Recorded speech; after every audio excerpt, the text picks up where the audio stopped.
ValveTime.net. Hi, and welcome to the ValveTime news for March 2nd, 2015. Each week, we'll bring you the biggest talking points regarding Valve and the community. Now, the news. While GDC 2015 hasn't quite started just yet, this Sunday saw the announcement of a new partnership between Valve and hardware manufacturer HTC.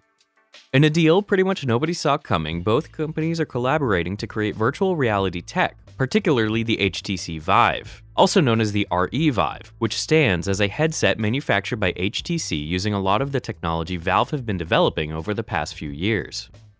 The headset shown here is fully compatible with the Steam VR program and features some pretty impressive technical specifications. These include a 90Hz refresh rate across two 1200 by 1080 resolution displays, that's one for each eye, 360-degree motion tracking, and what HTC are calling a room scale experience, allowing the user to freely move around a room within a 15 feet by 15 feet space thanks to motion trackers and a pair of VR game controllers and a base station, which sounds as if it functions as a far more advanced version of the sensor bars used by Nintendo's Wii and Wii U consoles. We'd be pretty surprised if the final design of the Steam controller set to be unveiled at GDC 2015 lacked the functionality to work alongside the HTC Vive as a replacement for these ergonomic VR controllers, but we'll just have to wait a little longer to learn more. As with many of Valve's Steam-related endeavors, the team already has a bunch of software partners lined up who have previously been provided with early access to the technology. Many of these announced partners include game development studios such as Bossa Studios, Cloudhead Games, Fireproof Games, and HTC also mentioned more unusual partners such as Google, HBO, and Lionsgate are also on board.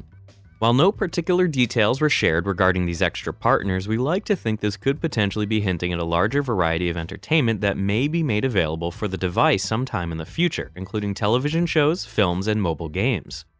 Currently, a developer kit is planned to begin shipping in the spring of 2015, with the fully fledged consumer version ready for release in the holiday season of 2015, meaning likely sometime in November or December. Sadly, no price point or distribution model for the device has been announced, but we'll likely have to wait another few months to learn more. That said, it's entirely possible we'll hear more about the headset itself and the technology it brings to the table at GDC 2015 later this week, which kicks off today, March 2nd. Given Chet Falzek's close connection to the project, we now firmly expect his EGX Res 2015 talk on Friday the 13th of March to cover the HTC Vive in more detail, while possibly covering the history of the device or his own personal enthusiasm for virtual reality in general. To us, this partnership makes a lot of sense as an extremely large and prominent hardware manufacturer such as HTC, who are largely known for their modern smartphone, should be able to bring the Vive and its technology to the larger masses in a way Valve's 400 and so employees never really could manage on their own. If you want to check out HTC's rather pretentious trailer for the device, which features a whole 4 seconds worth of footage of the Vive itself, be sure to click the annotation link currently on screen or to wait until the end of this episode. This week was seemingly all about partnerships, as esports tournament host ESL and Valve recently made a number of announcements regarding upcoming events for both Dota 2 and Counter-Strike Global Offensive. While ESL has previously proved extremely interested in running tournaments for both games, their interest in Dota 2 was cemented even further this past week following an announcement that the corporation has a total of over $1 million for various ESL 1 tournaments over the course of 2015 alone, making them by far the biggest individual contributor to the game's esporting scene outside of Valve. Beginning in June at ESL 1 Frankfurt 2015, ESL claims they hope to set a new standard by continuing to host regular events with substantial prize pools, $250,000 and above. As PC Gamer and MCV UK point out, this will likely see ESL double the number of Dota 2 tournaments set to take place throughout this year, up from 2, which took place at Frankfurt and New York during 2014. There was also some news at Valve regarding Dota 2, as Friday saw the introduction of the Treasure of the Spring Blossom, which was released to the in-game store as the second of the new Bloom 2015 treasure chests. Like last week's edition, this new treasure features 7 spring or Chinese-themed sets for various heroes alongside one rare bonus item, this time in the form of a Shadow Shaman-themed ward.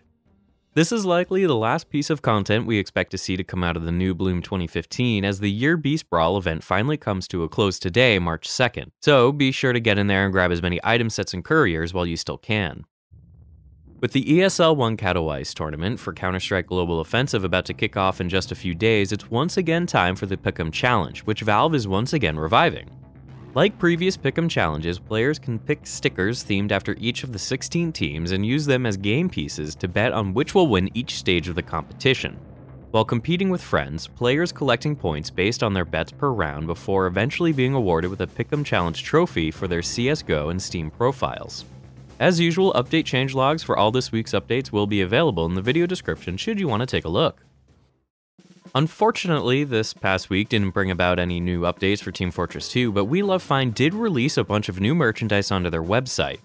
These include talking dispenser plushies, yes, talking, a new 6-inch Mini-Balloonicorn plush, a Manco work shirt, glass-themed patches, and red and blue medic dresses should any of the ladies out there want to channel their inner psychotic physician. As usual, you'll find links to all these interesting new additions in the video description should you want to check them out. And that just about wraps up this week of Valve news. Don't forget, we'll have coverage of all things Valve from GDC 2015 over on the ValveTime website and social media pages throughout the coming week, including news regarding the HTC Vive, the Steam controller, and more. The event starts today and runs until later in the week on the 6th, so be sure to subscribe to our YouTube channel and to like us on Facebook and Twitter to catch all the latest as soon as it happens. Thanks for watching, and bye for now.